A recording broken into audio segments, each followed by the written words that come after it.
bem-vindos ao Estúdio AgriPlay, uma iniciativa da Suíno Brasil em parceria com o Núcleo Vet, no espaço da Pig Fair, no 17º Simpósio Brasil-Sul de Suinocultura. Estou aqui na companhia de duas pessoas muito especiais.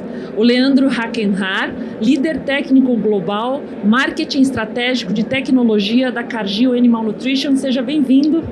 Muito obrigado, Priscila.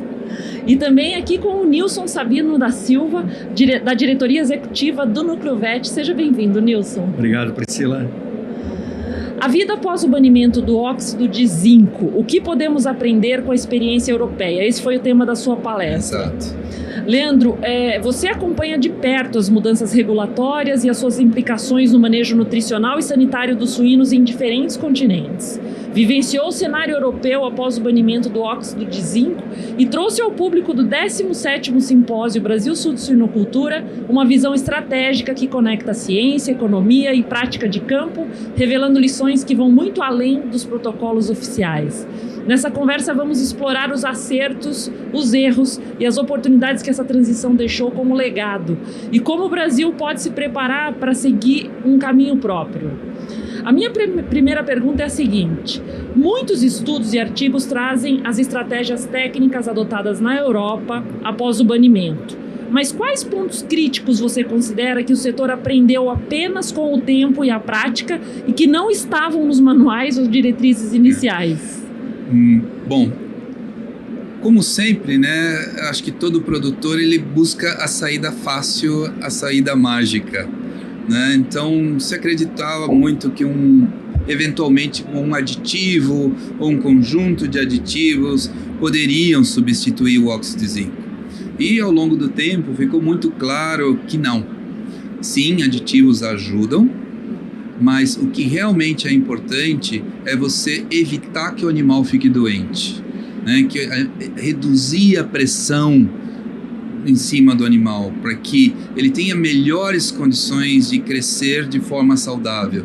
E isso está muito relacionado a manejo, sanidade, biossegurança, que está ligado com isso também, e a nutrição apropriada. Então é um conjunto de fatores que realmente mostrou a solução. Só isso demorou um pouco o produtor aprender, ajustar, algumas coisas realmente mudaram. Então, por exemplo, a questão de idade ao desmame, né? Você vai desmamando o leitão um pouco mais tarde, de forma com que ele esteja melhor preparado, né, fisiologicamente, e ele sofra menos com tudo. Então é um conjunto de fatores, e o grande erro talvez foi pensar numa primeira etapa que era fácil, pensar que haveria alguma solução simples, que eu troco a ração e o problema está resolvido. E em outros países o que a gente também percebe, um grande erro está relacionado a eu sei que vai mudar e eu espero a data da mudança para que eu comece a tomar atitudes. E quando a gente fala em manejo, em sanidade, não são coisas que se implementem do dia para a noite. Isso requer um trabalho contínuo. Então, uma das coisas muito importantes é, caso venha, esperamos que não, né, um banimento também no Brasil, que o prazo que vai ser dado, e com certeza vai ser dado, seja aproveitado para preparação e não se deixe tudo para o último dia. Você comentou um pouco sobre a questão dos aditivos, né? Não sei, pode ser que a gente volte para isso, mas vou arriscar. Houve medidas que no papel pareciam promissoras, mas que se mostraram ineficazes ou até prejudiciais. E como isso foi gerido e quais lições ficaram para evitar erros semelhantes no Brasil? Eu diria que nada assim chegou a ser prejudicial, tá? O grande problema é que quando você vai você acredita muito em aditivos, vacinas, medicamentos e outras coisas mais, isso é prejudicial para o bolso, porque isso tudo é caro, né? Então são todas ferramentas necessárias, aditivos, vacinas são necessárias, mas na medida certa, né? Na medida certa. Então, quando você está desesperado porque você está tendo problemas de diarreia, problemas outros mais, aí você busca essas soluções que é só pagar e tem. E aí é o erro. Além do controle de diarreia pós-desmame, que mudanças reais foram observadas na microbiota dos leitões e na pressão de seleção para resistência bacteriana após o banimento? Bom, acho que é importante a gente relembrar que no caso da Europa, o banimento do óxido de zinco não está sozinho. Ele vem junto com uma questão da restrição no uso de antibióticos, que já vem de mais tempo, né? Então você tem na Europa um controle muito rígido da quantidade de doses que você usa. Existem metas, né? Se você ultrapassa a meta, tua granja passa a ter restrições. Então você tem a redução do zinco de um lado e do outro lado uma restrição no uso dos antibióticos. Isso tudo em conjunto é muita pressão. Então esse é o cuidado que tem que ser tomado, né? É o conjunto dos fatores. Mas eu acho que eu esqueci a tua pergunta. eu perguntei se além do controle da diarreia pós-desmame, que mudanças reais foram observadas na microbiota dos leitões e na pressão de seleção para resistência bacteriana após o banimento. Tá, perfeito. Bom, aí agora eu junto as coisas, né? Então você tem uma redução de antibióticos de um lado, você tem o óxido de zinco e o que hoje já se observa na Europa, com esse conjunto, mas principalmente pela redução de antibióticos, hoje a resistência bacteriana realmente diminuiu. Então hoje quando se usa um antibiótico, ele é mais eficaz. E outra coisa que se aprendeu e que estamos ainda aprendendo, mas já se tem bastante evidências, é que a importância da microbiota. Então eu falo hoje que a gente tem 2 organismos para alimentar. Um é o leitão, o outro é a microbiota. Eles são interligados, mas com necessidades diferentes. E se eu quero ter um desempenho bom, os 2 têm que estar bem nutridos, os 2 têm que estar saudáveis. Então, com todo esse conjunto, se passou a olhar a microbiota de uma forma diferente. A gente também não pode esquecer que a tecnologia cresceu muito.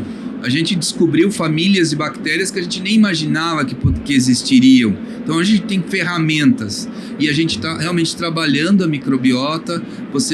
Vamos chamar assim, a palavra não seria manipular, mas de alguma forma ou outra de você trabalhar a microbiota para que você tenha uma microbiota mais saudável e vai ajudar o animal. Então sim, houve mudanças. Há algumas das ferramentas chaves para você não ter problemas com a retirada do óxido de zinco, elas passam por manter uma microbiota mais saudável. Bem, aí falando em manter a microbiota mais saudável, qual foi o papel da interação entre nutrição, manejo, genética e biosseguridade no sucesso ou fracasso, eu acho que foi sucesso, de algumas granjas europeias nesse novo cenário? Bom, eu diria o sucesso. A Europa continua sendo o segundo maior produtor de suínos, né? Se a gente colocar a Europa como um todo, né? A China primeiro, a Europa em segundo, Estados Unidos o terceiro. É uma região que tem uma pressão muito forte até do consumidor para reduzir produção, mas é uma produção forte, eu diria eficiente. E o que eu diria é o seguinte: hoje na Europa, todos esses itens que você comentou estão sendo olhados com muito mais carinho, estão sendo realmente aplicados. Eu não posso descuidar. Se eu não tenho o óxido de zinco, se eu tenho restrição no uso dos antibióticos, manejo, sanidade passam a ser muito mais importantes. Então eu diria que isso hoje na Europa é bem feito. E aliado a isso, uma outra questão muito europeia, é a questão de bem-estar animal. E o que a gente também percebe é o seguinte: o bem-estar animal lógico, aquilo que realmente não é para o ser humano, mas é para o animal de verdade, ele também ajuda no desempenho animal. O reflexo é enorme, né? Na prática, quais mudanças representaram o maior impacto financeiro, positivo ou negativo, e como os produtores conseguiram diluir ou absorver esses custos no médio prazo? Bom, você tem uma mudança, né? Numa primeira etapa, se relata um aumento bem representativo dos custos de produção, porque você teve um aumento no uso de aditivos, no uso de vacinas, de diversas outras ferramentas, e com uma redução de desempenho. Então, o impacto foi muito grande. Mas à medida que o tempo foi passando e foi se aprendendo, então, como eu digo, o uso de aditivos diminuiu, o uso de vacinas diminuiu, se racionalizou e, ao mesmo tempo, o desempenho começou a melhorar. Então, hoje você tem um impacto menor.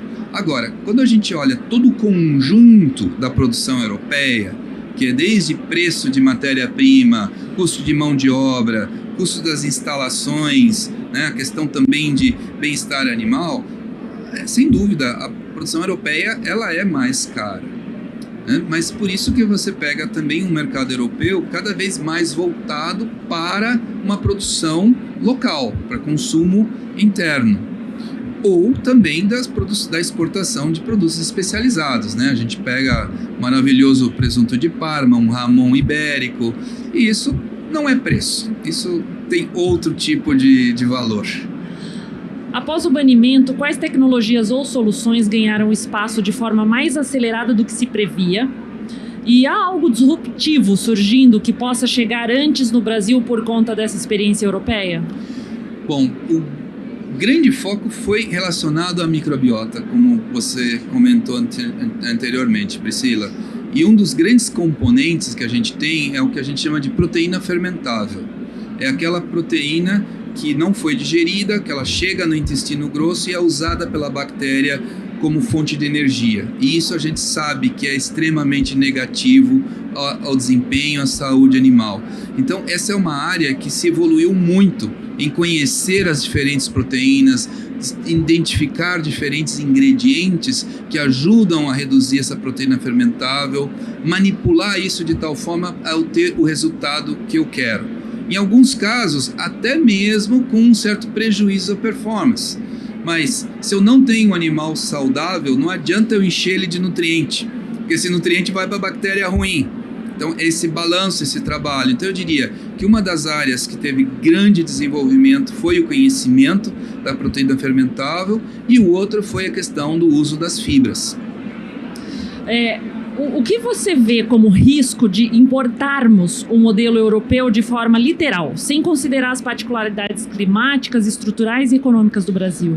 Priscila, eu tenho o grande prazer de trabalhar globalmente, né? Então eu estou ajudando os negócios na China, estou ajudando no México, no Brasil e vice-versa. O suíno é o mesmo, a genética é a mesma, mas a forma de lidar é totalmente diferente. Então eu vejo um risco muito grande nessa importação simples de um conceito ou de uma legislação.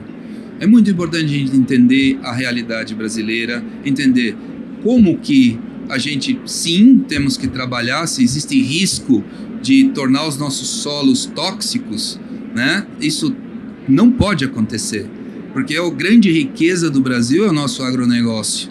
A gente tem que preservar isso para o futuro. Mas a gente tem que entender a nossa realidade. O clima é diferente, os solos são diferentes, a produção suinocultura é diferente. Então eu diria assim, sim, vamos aprender, vamos entender, vamos ver tendências, mas vamos saber o que nós estamos fazendo à hora de implantar qualquer coisa aqui no Brasil. Se a Europa pudesse voltar atrás e recomeçar esse processo com o conhecimento que ela tem hoje, o que provavelmente teria feito diferente? É uma boa pergunta. Eu diria o seguinte, a Europa em si, eu acho que foi feito de forma adequada, foi dado tempo, foi feito pesquisa, foi feito investimento. Eu acho que quem provavelmente mudaria era o produtor, que vem lá do início da nossa conversa.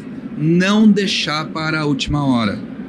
Você adequar uma granja para você utilizar menos antibiótico, e você não utilizar o óxido de zinco como em nível terapêutico, não é uma coisa que se faz do dia para a noite. Então eu diria que o produtor, de forma geral, o que ele faria diferente, ele começaria a tomar atitudes antes. E ele vai adequando a granja aos poucos, sem a pressão de amanhã não ter essa ferramenta para ajudá-lo. E com isso, ele com certeza teria menos custos, menos prejuízos, e seria numa situação muito melhor. Mas o que a gente não pode esquecer, né, que hoje a tecnologia, o conhecimento é muito maior.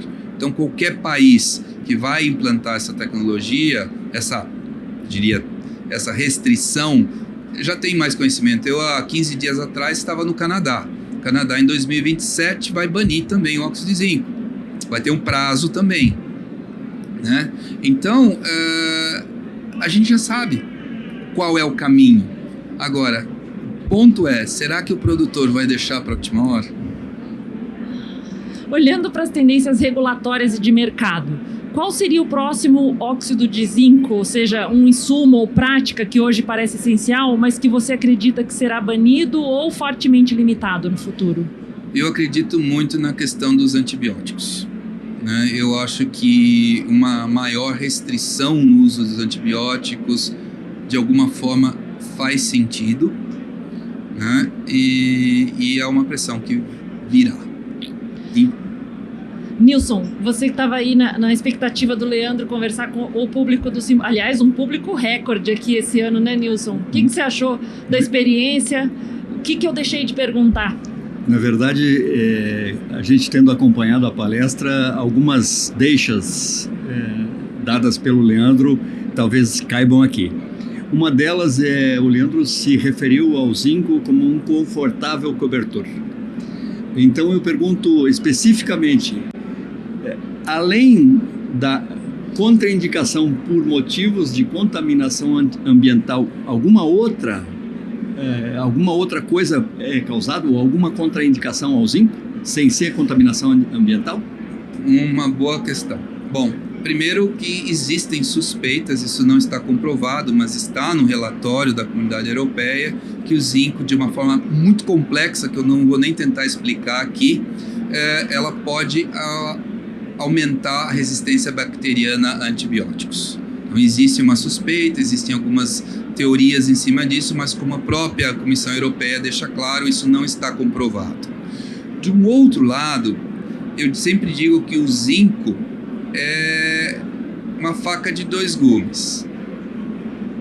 O zinco, ele reduz consumo. Mas o produtor diz, mas Leandro, quando eu ponho óxido de zinco, o leitão come mais. Você está certo, ele come mais porque ele tem problema entérico. Aí eu reduzo o problema entérico com o zinco, e aí ele vai comer mais, ele vai desenvolver mais. Mas se eu não tenho problema entérico, o zinco reduz consumo. Então eu aumento o potencial de desenvolvimento animal sem zinco. Mas para eu trabalhar sem o zinco, eu tenho que ter toda a outra questão de manejo, tudo que a gente conversou anteriormente. Então o zinco é um mal necessário, eu diria, né? Mas se a gente tiver o conjunto muito bem montado, ele pode ser realmente deixado de lado, mas não é fácil. Também, Leandro, nós vivemos um momento de ótimos resultados na suinocultura, devido ao preço que está no mercado e também devido ao custo de produção, que está baixo. Dentre as práticas que se recomenda para que se possa reduzir ou, inclusive, eliminar o uso de óxido de zinco, aquilo que se fala em biossegurança, limpeza, higiene e tal. Além disso, você fez um comentário que baixar a proteína ou retardar o desmame, que são práticas que a gente sabe que impactam negativamente no resultado. Como que nós vamos atender hoje a exigência do produtor brasileiro, que é grande? A exigência do produtor brasileiro com desempenho é muito grande. Então, como conciliar isso? Até onde ele pode aceitar uma redução na margem para, vamos dizer assim, retardar o desmame e que tipo de proteína ele poderia utilizar, já que se sabe que o processamento da soja que nós temos aqui no Brasil hoje não é o ideal para que se haja um bom aproveitamento dela. Isso, uma questão bem interessante essa, né? A primeira coisa que eu digo é o seguinte, a gente tem que seguir a legislação e usar todas as ferramentas que são legalmente aceitas e são corretas.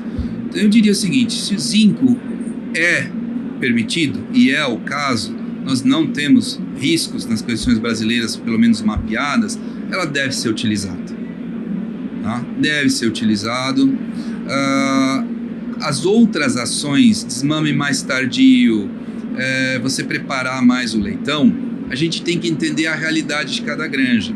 Porque você bem sabe, você está no dia a dia no campo. metem granja usando alto zinco com problemas entéricos. Certo? Realmente. O mesmo zinco, alto zinco e antibiótico não segura. Se o meu desafio é muito alto, não segura. Então, essas outras medidas, elas entram no meu pacote, né? Desmamar mais tarde, é óbvio que o leitão vai estar mais preparado. A chance dele ter um problema entérico é menor. Eu trabalhar uma dieta com nível proteico abaixo do ótimo para desempenho também vai reduzir diarreia. Então, esse balanço, encontrar esse equilíbrio, né, não existe uma receita. Então, eu sempre digo assim, a gente tem que tomar ações sempre com base no problema. Eu entendo o problema e aí eu tomo as ações, né? Então, esse jogo que eu tenho. A outra questão da sua pergunta é o farelo de soja. O farelo de soja, gente, é uma dádiva da natureza. É um produto relativamente barato, com valor nutricional gigantesco. Mas para o animal jovem, o leitão jovem, ele tem algumas dificuldades. Então, se a questão sanitária, manejo está perfeita, eu posso trabalhar com 30% de farelo de soja. Mas isso é difícil numa questão de campo. Então eu tenho que buscar alternativas ao farelo de soja. Hoje em dia, o que mais está se usando no mundo afora são diferentes tipos de sojas processadas, né? Você pega a proteína de soja e você reprocessa ela. Existem várias técnicas. Você pode tratar ela enzimaticamente, você pode fermentar, você pode usar um processo que envolve temperatura, pressão e você modifica. Esses produtos hoje, ou até a retirada, né, usar um concentrado proteico que eu retiro alguns fatores antinutricionais, esses têm sido os principais ingredientes que de forma econômica estão sendo utilizadas nesse objetivo. É um debate longo, né, Nilson? É longo esse debate. Eu agradeço muito, Leandro, por você vir aqui nos trazer o seu conhecimento, a sua experiência. Foi um prazer conhecê-lo pessoalmente. Nilson, muito obrigada por estar conosco também. Estamos à disposição. E a introdução desta palestra do óxido de zinco aqui no nosso ambiente Brasil, onde ainda é permitido, é um alerta para que todo mundo pense o que fazer para trabalhar para dentro, evitando uma medida mais drástica e uma pré-preparação ao produtor para que esteja de antenas ligadas para o que pode vir aí. O Nucleovet sempre à frente, né, trazendo os debates que... Gostaria de agradecer ao Nucleovet, né, e agradecer a todo o público, mais de 2.000 pessoas aqui no evento, né, pelo convite, pela oportunidade de poder trocar um pouco de experiências, passar um pouquinho do nosso dia a dia, e espero que auxilie a suinocultura brasileira a ser ainda mais eficiente do que ela já é. Um público altamente qualificado que a gente tem aqui. E eu peço a você que está nos acompanhando, se inscreve no canal para continuar acompanhando as melhores entrevistas do setor.